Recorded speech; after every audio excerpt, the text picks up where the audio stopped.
Hola, hola a todos. Espero que estén bien. Bueno, clase número 2. Vamos a seguir trabajando en el área de historia. La próxima clase empezamos a trabajar los mitos griegos, que es lo que les di y pegaron en la carpeta de literatura. Como les decía, historia, seguimos con la última fotocopia que trabajamos. La clase número 1 estuvimos trabajando con la fotocopia anterior a esta cara, la página 8, y ahora vamos a trabajar en la página 9 y un poquito de la 10. Ayer estuvimos trabajando con los mapas, esa era la actividad, así que voy a continuar la lectura justo debajo del mapa, el siguiente título. Como vimos ayer en la línea del tiempo, la historia antigua de Grecia tiene varios periodos. Fíjense en la línea del tiempo que está acá, arranca con las culturas prehelenísticas y la época oscura. Esas dos no las vamos a estudiar en la cursada, porque culturas prehelenísticas, haciendo un recorte de contenidos, me parece que es la menos trascendente, porque todavía no están conformadas las polis, que son las que vamos a basar el estudio en las próximas clases. La época oscura, como les comenté ayer también, es una época en la cual no hay muchos registros, no hay muchos rastros, así que no hay tanta información. Así que vamos a arrancar nuestro estudio de Grecia en la época siguiente, que es la época arcaica, que es la que está acá en celeste. Luego la clásica y por último la helenística. Cuando terminemos eso, empezamos Roma. Pero bueno, no nos adelantemos. Como les decía, voy a empezar a leer entonces el título que está debajo del mapa. Dice así: los periodos de la historia griega. La historia de Grecia antigua puede dividirse en 3 momentos principales. En la línea del tiempo se incluyen 2 momentos anteriores, pero no los vamos a estudiar, es lo que acabo de decir. Civilización griega arcaica, de hasta fines del siglo VIII hasta el siglo VI a.C. Civilización de la Grecia clásica, que abarca los siglos V y IV a.C. Civilización helenística, que comprende desde el siglo III al siglo I a.C. Aclaración, lo había comentado cuando nos conocimos en marzo. Aclaré cómo es el tema de los siglos. Un siglo son 100 años. En general se indican con números romanos. Como les decía, en nuestra sociedad occidental los años comienzan a contarse a partir del nacimiento de Cristo, los años en positivo. Hoy estamos en el año 2021 después de Cristo. Todo lo que sucedió antes se cuenta en números negativos. Esto lo expliqué de todas formas en la línea del tiempo cuando se las presenté ya hace varias semanas. Acá podemos ver, cuanto más nos alejamos del nacimiento de Cristo, más antigua es el hecho histórico. Entonces, por ejemplo, acá tenemos la cultura prehelenística, 3000 a.C., y la tenemos en el extremo. Después la época arcaica, por ejemplo, 800 a.C., se acerca más al cero. O sea, a diferencia de los números positivos, donde cuanto más se alejan del cero, más grandes son, con los números negativos es a la inversa. Cuanto más se alejan del cero, más lejanos en el tiempo están. Bien, civilización helenística, que comprende desde el siglo III al siglo I a.C. Comenzamos la civilización griega arcaica, o sea, comenzamos a estudiar el primer periodo, ese que está en celeste la línea. Se llama así en contraposición con el periodo siguiente, durante el cual la civilización griega alcanzó su plenitud, es decir, su máximo desarrollo y esplendor.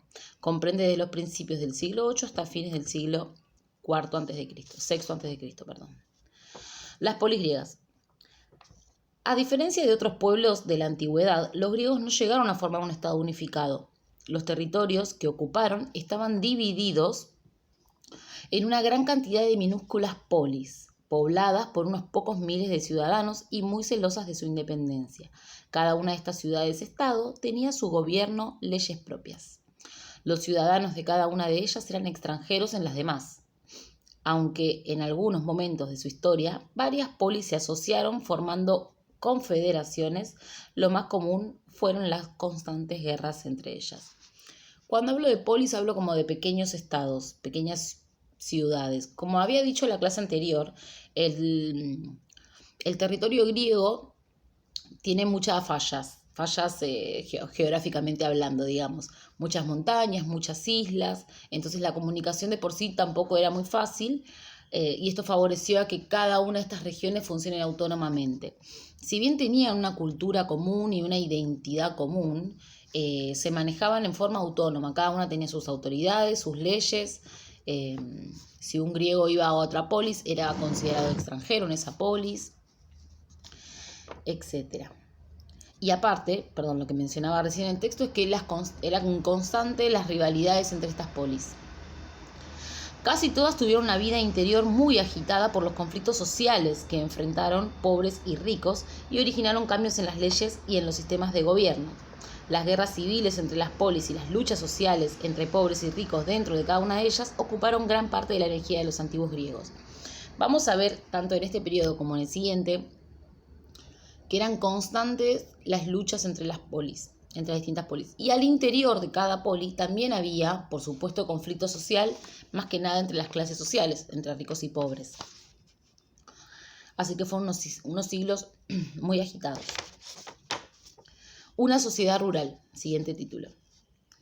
En la Grecia arcaica, la tierra era la fuente principal de riqueza y poder. En esa etapa, las artesanías y el comercio eran poco importantes. Los hombres más ricos eran los grandes terratenientes, los que controlaban el poder militar y el poder político. También había muchos pequeños campesinos, hombres libres que poseían parcelas reducidas. Estas personas llevaban una vida muy penosa y estaban llenos de deudas. Una parte de ellos, sigo en la siguiente página, página 10, dependía de los terratenientes para que trabajaran como asalariados. En el último peldaño de la escala social estaban los esclavos, que eran los más numerosos.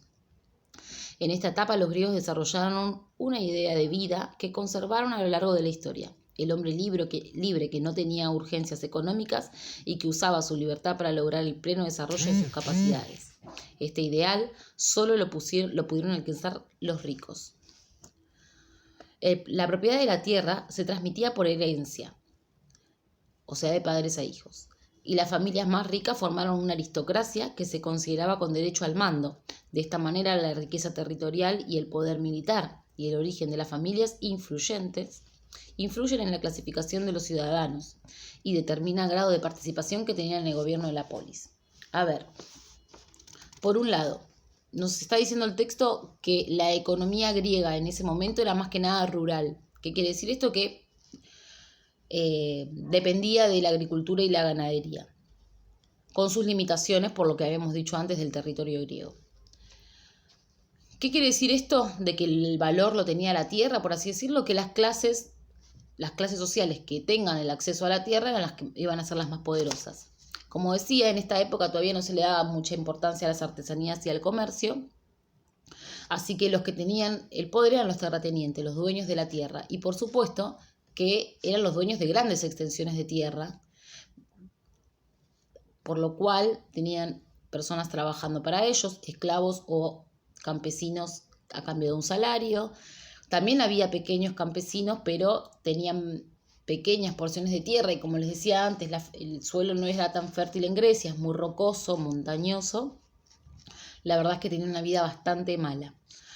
Entonces, hemos nombrado varias clases sociales: terratenientes, campesinos, artesanos, comerciantes, esclavos. Actividad 2, que es esta que está justo al lado de lo que acabo de leer, y es lo que vamos a trabajar en esta clase.